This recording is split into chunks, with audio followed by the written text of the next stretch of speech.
welcome to our channel నేను సిరి AP రాజధాని ఏది నిజంగా ఇది మిలియన్ డాలర్ల ప్రశ్నే ఎందుకంటే రాజకీయ నాయకుల దగ్గర నుంచి ప్రజల వరకు ఈ విషయంలో చాలా కన్ఫ్యూజన్ ఉంది అమరావతి అని టీడీపీ అంటుంటే కాదు విశాఖ అని వైసీపీ అంటుంది ఇప్పుడు అసలు రాజధాని ప్రస్తావన ఎందుకంటే రాజధాని ఉన్న చోట మౌలిక వసతుల కల్పన జరుగుతుంది పెట్టుబడులు వస్తాయి సాఫ్ట్వేర్ కంపెనీలు వస్తాయి కేవలం రాజధాని లేదన్న ఒకే ఒక్క కారణంలో ఏపీలో సాఫ్ట్వేర్ కంపెనీలు రావడం లేదంటే అతిశయోక్తి కాదు అలాగని ఏపీలో సాఫ్ట్వేర్ అభివృద్ధి అయ్యేందుకు అనువైన స్థలం అందుకు తగ్గ మానవ వనరులు లేవా అంటే మీరే చూడండి సాఫ్ట్వేర్ ప్రపంచాన్ని శాసిస్తున్న అద్భుతమైన రంగం 10 ఏళ్ల క్రితం బాగా డబ్బున్న ఉద్యోగస్తుడంటే డాక్టర్ లేదా ఇంజనీర్ లేదా ప్రభుత్వ ఉద్యోగి కానీ ఇప్పుడు నెలకి ₹1 కోటి పైగా సంపాదించే సాఫ్ట్వేర్ ఉద్యోగస్తులు ఉన్నారు ఇంకా చెప్పాలి అంటే ఇప్పుడు అందరి డ్రీమ్ సాఫ్ట్వేర్ సంపాదించడం ప్రశాంతంగా సెటిల్ అయిపోవడం మరి మన దేశంలో సాఫ్ట్వేర్ రంగం అనగానే మొట్టమొదట గుర్తుకొచ్చేది హైదరాబాద్ ఆ తర్వాత బెంగళూరు చెన్నై గురుగావ్ ఒక్కసారి ఈ నగరాలలో పనిచేస్తున్న సాఫ్ట్వేర్ నిపుణుల లిస్ట్ తీస్తే అందులో సగానికి పైగా ఏపీ వాళ్ళే వీళ్ళందరికీ మన దగ్గర అవకాశాలు కంపెనీలు లేక పక్క రాష్ట్రాలకు వలస వెళ్ళిపోతున్నారనేది సుస్పష్టం ఉదాహరణకు ఒక బీటెక్ స్టూడెంట్ తమ డిగ్రీ కంప్లీట్ చేసిన తర్వాత వారి ముందున్న ఆప్షన్ ఏంటంటే చదివిన చదువుకు తగ్గ ఉద్యోగం చేయడం అలాంటప్పుడు అతని మైండ్ లో వచ్చే ఫస్ట్ ఐడియా చలో హైదరాబాద్ వచ్చి కోచింగ్ తీసుకొని ఎలాగోలాగా జాబ్ సంపాదిస్తాడు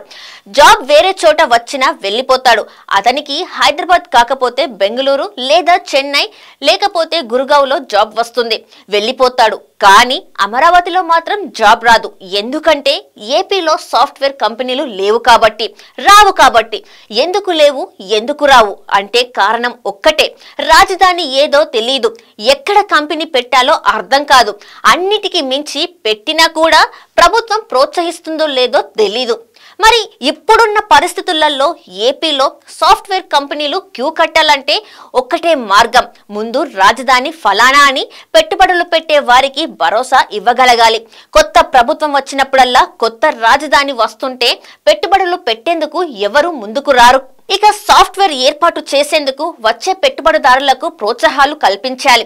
వారికి తక్కువ ధరకు భూములు ఇవ్వాలి ఆ కంపెనీలకు దగ్గరలో టౌన్షిప్లు అభివృద్ధి చేయాలి అన్నిటికీ మించి వారికి మౌలిక వసతుల కల్పన విషయంలో రాజీ పడకూడదు అంటే రోడ్లు బాగుండాలి వాటర్ కరెంట్ విమాన రైలు బస్ సర్వీసులకు సులభంగా ఉపయోగించుకునేలా ఉండాలి ఇలా చేయడం వల్ల పెట్టుబడిదారులకు తక్కువ ధరకు ఇచ్చినా కానీ ఈ కంపెనీల పక్కన ఉండే భూములకు మంచి రేట్లు వస్తాయి ఆటోమేటిక్ గా అభివృద్ధి జరుగుతుంది ప్రస్తుతం ఏపీలో అద్భుతమైన ఇంజనీరింగ్ కాలేజీలు ఉన్నాయి క్యాంపస్ ఇంటర్వ్యూల ద్వారా విద్యార్థులకు సాఫ్ట్వేర్ కంపెనీలలో ఉపాధి అవకాశాలు కల్పించాలి అలా 2 ఏళ్ల పాటు ఏపీలో చదువుకున్న విద్యార్థులకు అక్కడే అవకాశాలు అందిస్తే ఆ తర్వాత జనరేషన్ కు పక్క రాష్ట్రానికో పక్క దేశానికో వలస వెళ్లాలన్న ఆలోచన రాకుండా ఉంటుంది అతను సంపాదించింది కూడా అక్కడే ఖర్చు పెడతాడు కాబట్టి రాష్ట్రం కూడా అభివృద్ధి చెందుతుంది అలాంటప్పుడు ఉద్యోగం కోసం హైదరాబాద్ కో చెన్నైకో వెళ్లాల్సిన అవసరం ఉండదు ఎందుకంటే ఏపీలో చదువుకున్న విద్యార్థులకు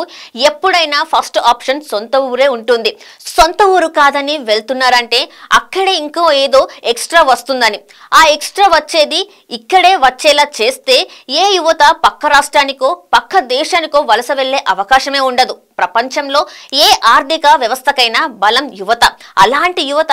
అత్యధికంగా భారతదేశంలోనే ఉన్నారు ఏపీలో కూడా ఇప్పుడు యువత చాలా ఎక్కువగా ఉంది అలాంటి యువతకు సరైన మార్గ నిర్దేశకత్వం ఇచ్చి ఇక్కడే ఉపాధి అవకాశాలు వచ్చేలా చూడాలి అలా ఒక 5 ఏళ్లు జరిగితే అలవాటైపోతుంది ఉదాహరణకు 1999లో బీటెక్ కంప్లీట్ చేసిన వ్యక్తి దాదాపు అమెరికా వెళ్లిపోయారు 2004 తర్వాత బీటెక్ చేసిన వ్యక్తి హైదరాబాద్ లో సెటిల్ అయ్యారు అలాగే ఇప్పుడు బీటెక్ కంప్లీట్ చేసిన వ్యక్తికి ఏపీలోనే ఉద్యోగం దొరికే అవకాశం కల్పిస్తే వారు ఇక్కడే ఉండిపోతారు అలా 4 జనరేషన్లు పూర్తయ్యేసరికి ఒక్కడంటే ఒక్క విద్యార్థి కూడా బయటికి వెళ్లే పరిస్థితి ఉండదు దీనికి ప్రభుత్వాలు చేయాల్సింది ఒక్కటే ముందుగా శాశ్వత రాజధానిగా అమరావతిని ప్రకటించాలి